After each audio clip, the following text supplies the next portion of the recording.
Nous sommes en mars 2016. Nous débarquons sur le plateau de Tiahuanacu en Bolivie, à 4000 mètres d'altitude dans les Andes. Ça, je devrais voir. Quand le tournage s'est déroulé à Pumapunku, en me baladant à l'intérieur du site, donc j'ai eu le loisir de pouvoir observer les différents blocs et de grès et d'andésite. Oh, c'est pas possible. Le travail. Mais dans ma tête, c'était plus grand que ça, tu vois. Mais ça reste quand même colossal. Moi, je suis persuadé que tout ce qu'on voit ici a été poli pratiquement avec du grès. Éric s'emploie toujours à expliquer le travail par les techniques de taille anciennes les plus simples. Ce qui, après un tour d'observation, nous donne. La surface peut être préparée grès contre grès, ou contre d'autres matériaux. C'est du temps de travail énorme, mais le résultat, il est au top. Il est au top. Ça, on peut l'obtenir avec des petits éclats de roches assez plats, un peu d'abrasif. Et après, c'est une question de temps, c'est-à-dire qu'il va falloir rentrer, sortir, tu vois. Aller et venir comme ça, croiser aussi dans ce sens. Mais c'est un travail monstrueux. C'est la technique classique d'abrasion.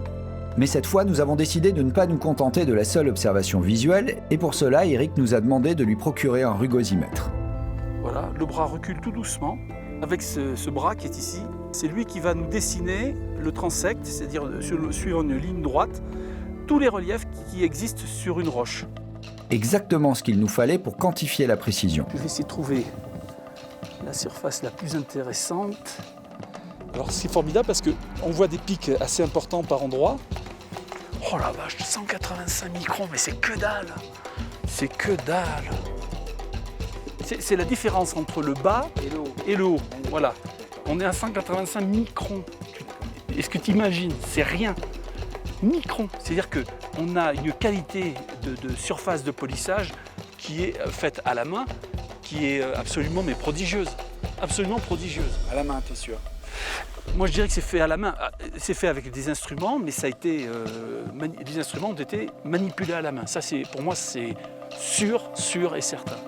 À ce moment-là encore, comme le sont beaucoup d'archéologues, Éric paraît certain de son fait. Wow, 76, 516. Oh la vache! Le plus petit était à 85 sur un grès rouge, alors que là, on est sur andésite. Il faut que je marque andésite aussi. Andésite. Mais sur le grès, c'est plus facile. Oh là, regarde, magnifique. Et c'est là que ça bascule. L'appareil révèle un état de surface plus que particulier. 31 653. Oh, flash-le celui-là. 31 653. Et quand on a commencé à poser le rugosimètre, la pointe de diamant glissait sur la surface et a commencé à nous donner des chiffres auxquels on ne s'attendait absolument pas. Pris par ces mesures, il ne réalise pas encore sur le moment ce que ça implique. Non, ce que je veux simplement démontrer aussi, c'est que l'homme est intelligent. Il est capable de réaliser des prouesses absolument colossales. Car s'il est possible d'obtenir de telles surfaces par abrasion, là où ça se complique, c'est dans les parties internes des blocs, aussi lisses que les faces externes et avec des angles très précis. Pour arriver à travailler les faces extérieures, ça c'est très facile. On a des systèmes de découpe, ça peut être avec des scies, avec des fils, on peut tout imaginer. Voilà. On n'a pas les preuves, mais tout est imaginable. En revanche, plus on s'enfonce à l'intérieur des reliefs, là, plus ça devient compliqué. Et ce qui est entre autres le plus compliqué, c'est d'arriver, toujours pareil, dans le fond des angles qui sont en négatif. Et ensuite, de descendre encore plus profond à l'intérieur du matériau, qui lui-même est encore redescendu en relief, et une fois, deux fois, trois fois. Et ce procédé va demander la création ou l'imagination d'un outillage qui permettrait de descendre à l'intérieur. Et puis quand on descend encore plus loin, idem, il va falloir changer de matériel, toujours pour garder les parties, les côtés parfaitement droits, les arêtes vives et les angles à 90 degrés. Mais lors du tournage à Pumapunku, un membre de l'équipe a fait une autre découverte. Les blocs en H mesurent très précisément 1 mètre de hauteur. Ce que deux archéologues allemands avaient déjà noté en 1892, mais qui était à l'époque passé totalement inaperçu. Muni d'un télémètre qui pointe la distance avec un laser, Éric en mesure plusieurs, dans différents états. Mais j'avais meilleure mesure tout à l'heure, j'avais 999, là j'ai 0,994. Moi ce que je peux dire pour l'instant, je suis surpris, mais je voudrais bien avoir une deuxième mesure pour confirmer. Nous allons alors mesurer un bloc en parfait état, mais un peu moins accessible. 1 mètre pile. 1 mètre pile. Eric est très embarrassé, il ne parvient pas à s'expliquer ça. Il hésite, cherche ses mots, puis finalement lâche face caméra.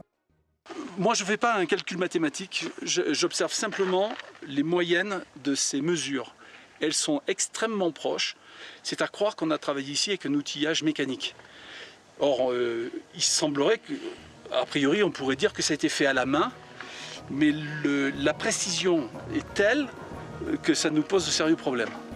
On est dans un système décimal ultra précis. Ça veut dire qu'on n'est pas dans de l'aléatoire. On peut presque dire que les blocs ont été même préfabriqués. C'est-à-dire qu'on a imposé un modèle et que tous les blocs ont été alignés sur ce modèle. Ils ont atteint un degré de polissage plan qui est hors norme.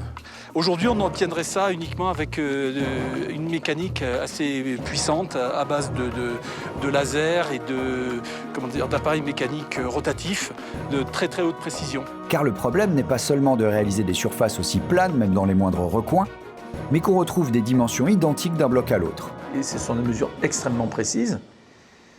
Et on se dit que ajouter à la difficulté de pouvoir obtenir des formes simples, apparemment simples, eh bien, s'ajoute aussi la nécessité d'obtenir à plusieurs reprises, sur les mêmes blocs, des mesures de 1 mètre. Donc ça complique encore le système de fabrication. On n'a pas d'hypothèse concernant la réalisation de ces blocs. Juste quelques vagues idées résultant d'observations visuelles comme celle d'Eric le premier jour. Un peu plus marqué. Sans le rugosimètre et le télémètre, même s'il avoue que c'est un travail monstrueux, Eric a évoqué des outils de cuivre et de l'abrasif. Et tu reprends, etc. Mais après avoir mesuré leur surface et leurs dimensions, son regard n'est plus du tout le même. Car ces mesures nous ont permis de percevoir ce qu'on n'avait pas vu.